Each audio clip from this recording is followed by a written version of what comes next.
Hello, everyone, and welcome to the final part of F-Zero SNES. We'll be doing a bonus part for F-Zero 99 on Saturday, so look forward to that. So please come back. Yes, please come back. Mute City 3. Oh, it's nighttime. Look at the graphical spectacle that we're looking at here.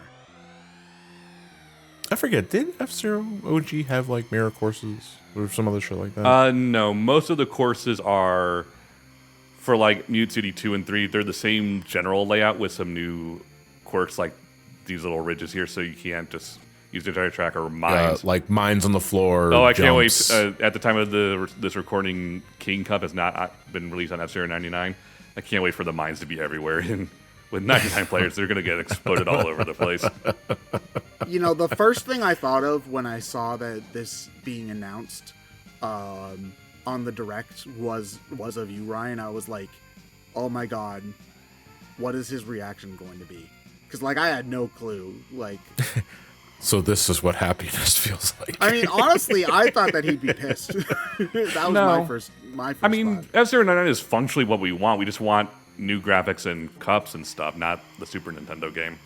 Yeah, I mean, honestly, I think like the fact that that people just want track like a modern version of this, like there doesn't need to be a story mode or anything like that. Unless I mean, guess we'd appreciate it, but it doesn't have to. you don't want to do Captain Falcon being tied to his car and having to go down a burning tunnel or whatever the fuck you had to do in the I actually F-Zero did GX story mode. that actually wasn't one of the easier maps to do in the story mode. I'm trying to remember what else. Like Samurai Goro like dropped rocks on you until you died. That one's not too bad. What were the really hard ones then? What was the fucking escape? The one where you're basically doing speed is pretty difficult if you don't know what you're doing. You can't go below a certain speed. Yeah. I think it was called the F-Zero that couldn't slow down. The Grand Prix in Chapter 7 was the hardest one because you had 30 racers that were basically all out to get you. Yeah. No, I remember one particular mission on Very Hard was essentially like execution perfect, where you had a very strict time limit and you were escaping a tunnel that was closing. That's the fiery tunnel. That one's pretty much... On normal mode, it's not that bad. On Very Hard, yes, it is very difficult because you have to be basically perfect. But then again, if you're playing on Very Hard, you're kind of asking for that challenge. So what would you? Yeah, I guess that's kind of. Well, even then, though, because like that was kind of like the big thing with GX. Like outside of those that really fucking liked it, the game was very difficult. Yeah. So if you were to say, assuming they wouldn't just do the thing where they just re-release GX like and remaster it, right? If they were to make a brand new F-Zero game, what would you do to cater to both veterans like yourself and to attract casual newcomers? Just for the sake of pumping up numbers so that F-Zero doesn't die. I mean, I don't mind making the AI simpler so Yeah. people have more of a chance to unlock stuff. That's totally fine by me. Because as long as you have online mode, the hardcore fans are going to get their challenge by racing other people. That is Yeah. a good point because the hardest challenge is man. So Yeah. you know, The hardest challenge is those damn Golden Fox players who front run in F-Zero 99. Some animosity towards there. Maybe we'll see that in action for the next part. why is Hard it to Golden say. Fox that's Because it has the best boost.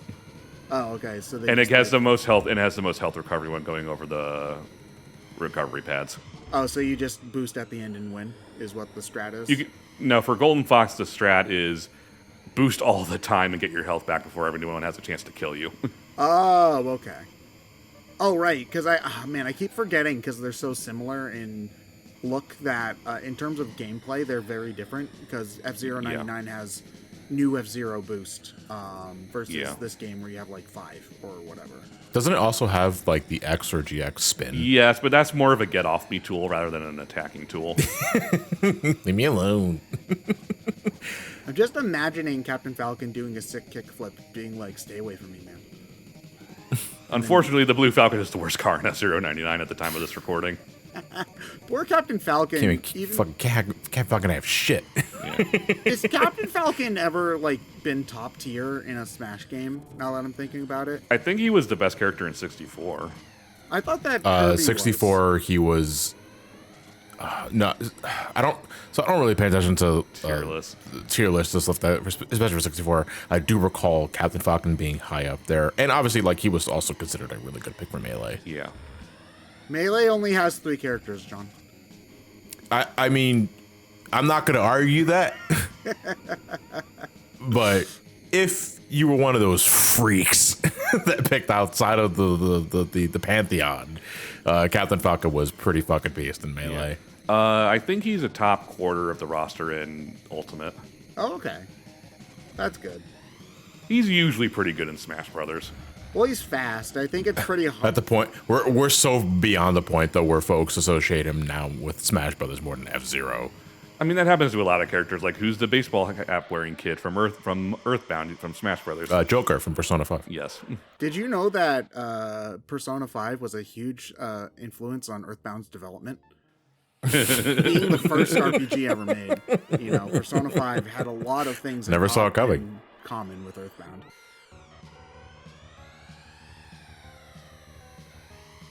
You know what? I never really thought about it before you brought it up in the first part, but after, actually looking at this game again, you're right, John, it is kind of ugly. I mean, early SNES game, to be fair. Launch title. Yeah.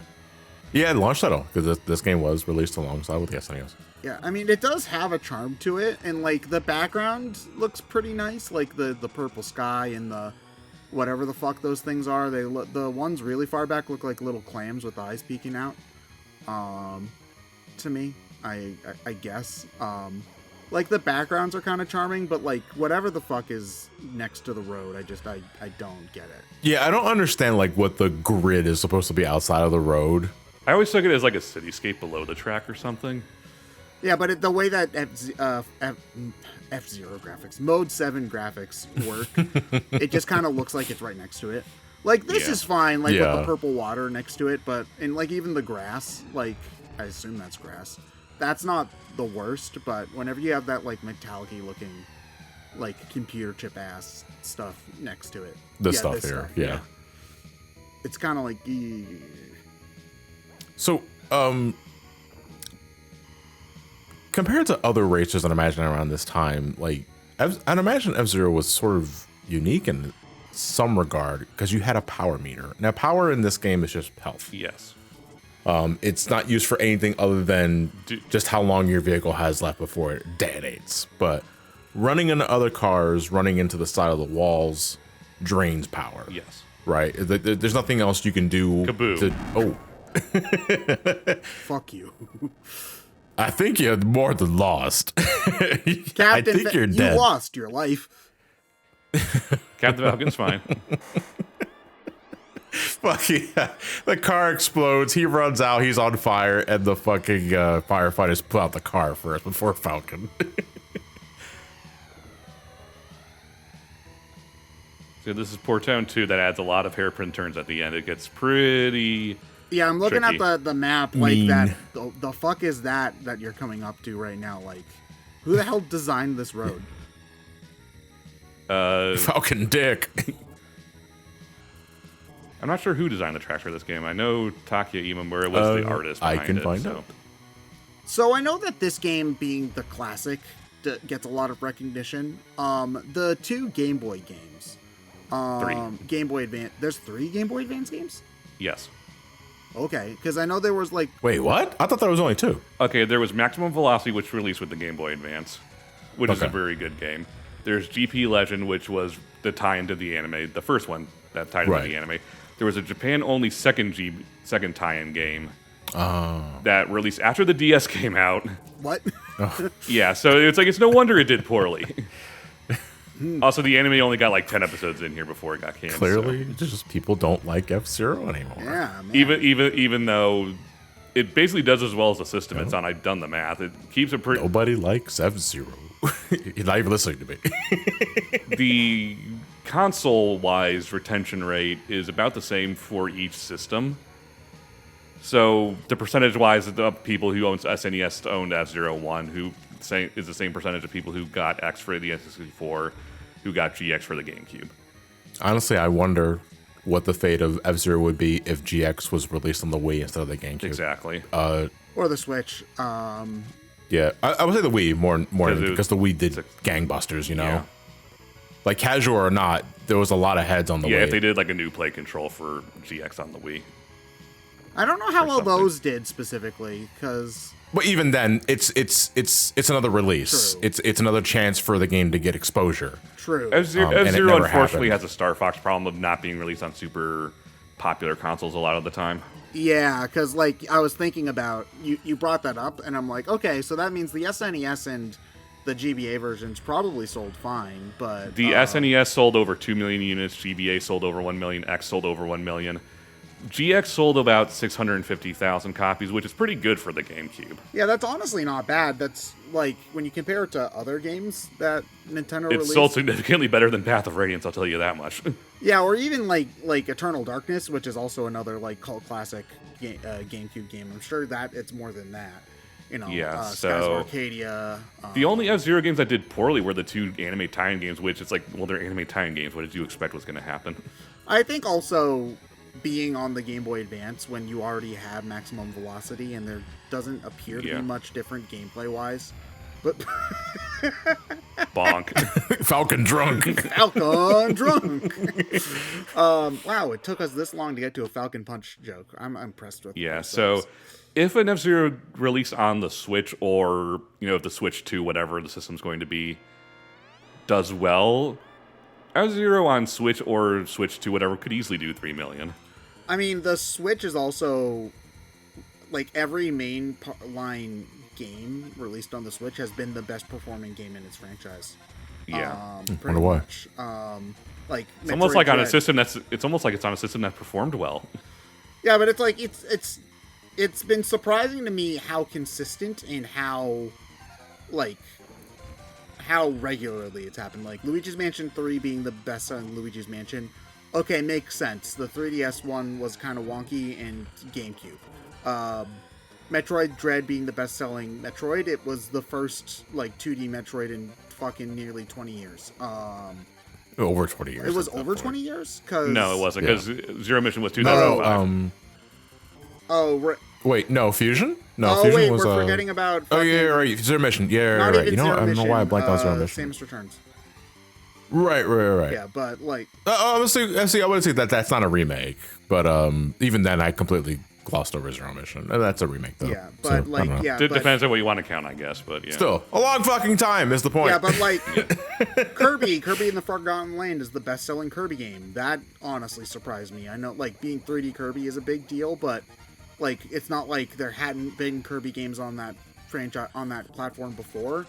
Yeah, like Kirby rarely has a stinker, like financially speaking. Yeah, but it's surprising to me that this is the best he's ever done. Yeah. I think Three Houses is the best-selling Fire Emblem. Yeah. Which is surprising to me considering that Fire Emblem Awakening is basically the title that pulled Wait, fucking Three Houses? I believe Yeah. so. If I Really? It's- it did better than any of the 3DS ones. Yeah. Holy shit! Three Houses is the best-selling strategy RPG of all time. Fuck me. Like, I mean, I mean- I speak out of ignorance because I don't play Fire Emblem. But even then, that's still because it's not like the 3DS. The 3DS is still the 3DS. Yeah, no, the 3DS So did that's really well. Weird. And you have to remember, not only was Fire Emblem Awakening the game that saved Fire Emblem, but I would say Fire Emblem Awakening was also the game that finally signaled the turnaround of the 3DS. Because if you remember, the 3DS did really shit to start, and then they dropped the price, which got some people to get on board. But it wasn't until like Fire Emblem Awakening and Kid Icarus Uprising, I think, came out within like 6 months of each other. And those were like two really good, high-profile first-party Nintendo games where it was signaled like, okay, this is a real system now. So yeah, Three Houses doing better than Awakening shocked me too. That's the thing that kind of gets me, where it's like, oh, Three Houses is the best-selling strategy RPG of all time at like 3 to 5 million units at this point. It's like, okay, F-Zero could totally do that on the Switch. Why haven't you tried? I don't know about 3 million. Well, I guess maybe. I think racing's probably a more universal genre. Anything's possible on the Switch. But the point is whether or not Like specific numbers don't matter. the numerical value doesn't Yeah. matter. Yeah, it's just a matter of it just getting more exposure and other folks getting a chance to finally play something that they might have been sleeping on their entire lives. You know, that's the real point. I know a lot of people were trying F-Zero 99 for the first time and they really like it. Yeah. I mean, there's very few games. I guess the thing about it is that when you're playing something casually, it's generally a lot of fun. But one of the things about a really hard game is that it finally becomes really satisfying when you get over that hump. Like once you finally master it, like that. Even today, really a month after 99's release, I'm still seeing lots of posts on like Discord channels I'm in where it's like, "Hey, I finally got my first win. It feels so good." Yeah, I remember that was what it felt like with Tetris 99 as well. Was like, oh, I finally won a match after, whatever. I remember I was like out of my chair screaming when I did that. Like, it felt really good. So, yeah, I think that there's definitely a market for it. And I mean, granted, even if it doesn't do gangbusters, like, if it sold like 900,000 units, which is still a lot, granted, but I would assume under 1 million would be considered disappointing to Nintendo. So let's assume that even if it does very poorly, not very poorly, but it does less than what they had hoped. I still think that it would be a success, considering that you now have people who are going to be paying for Switch Online for months. Yeah. No, So, I mean, I've seen lots of people streaming it. I've seen lots of people playing it. So, yeah, we don't want it to be just flavor of the month. yeah. We want it to have ongoing staying power, and the best thing to do about that is just make a new game. yeah, Like, capitalize on the newfound popularity that F-Zero 99 is currently going through right now. Strike while the iron's hot, and just hell, you can just remaster GX. and give it online. Yeah. I mean, Yeah. I'm gonna say right now, I don't think that they should do that, and not that, I mean, they could, but I think a new game is better. Yeah. If given the choice, new game. Yeah. But if you have to crank out something, and obviously treat it with love and care, just re-release GX. I mean, it's just, I'm thinking about Nintendo's release schedule coming up.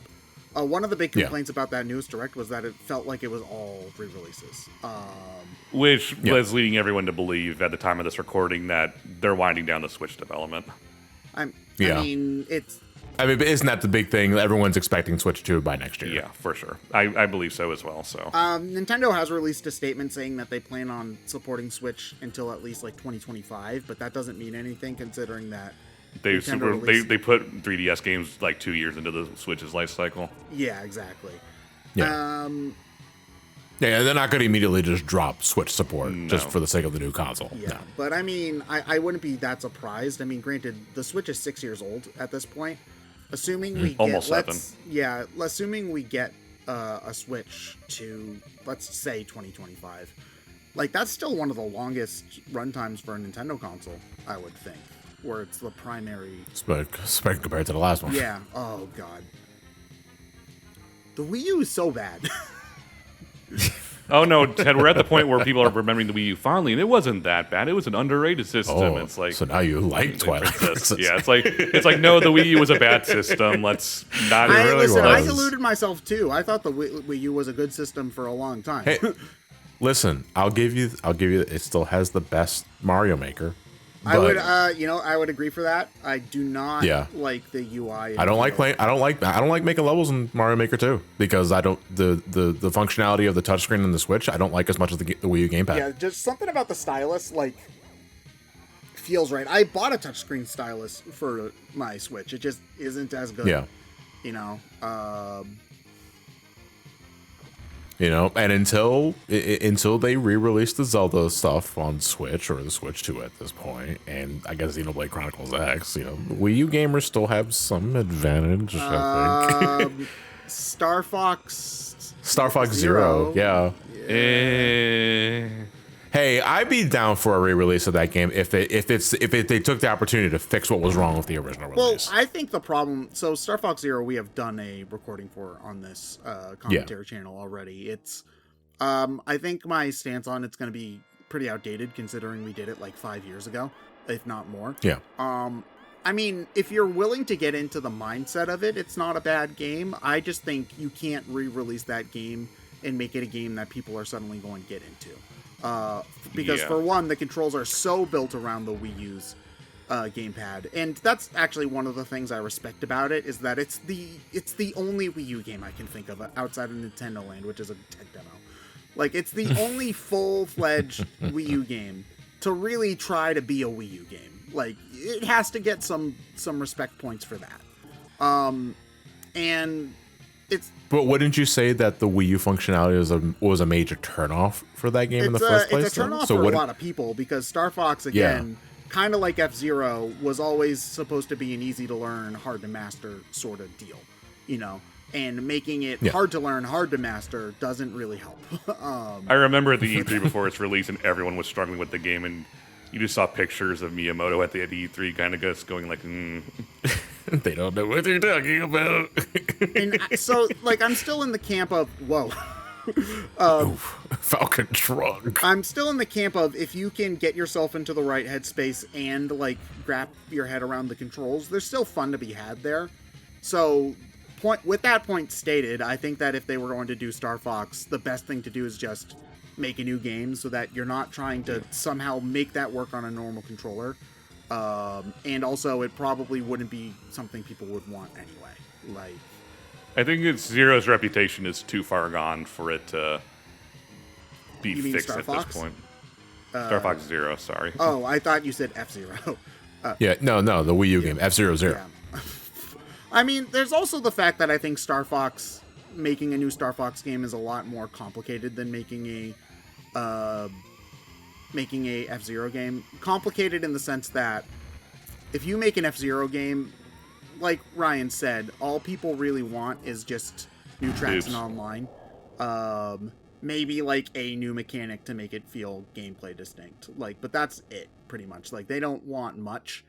I don't know what people want of a new Star Fox game. Like, do they want... Oh, no. Like Captain Falcon just dies. What I tried. This must be the final game in the chronology. And then it's F-Zero, so isn't it the prequel to F1? Probably.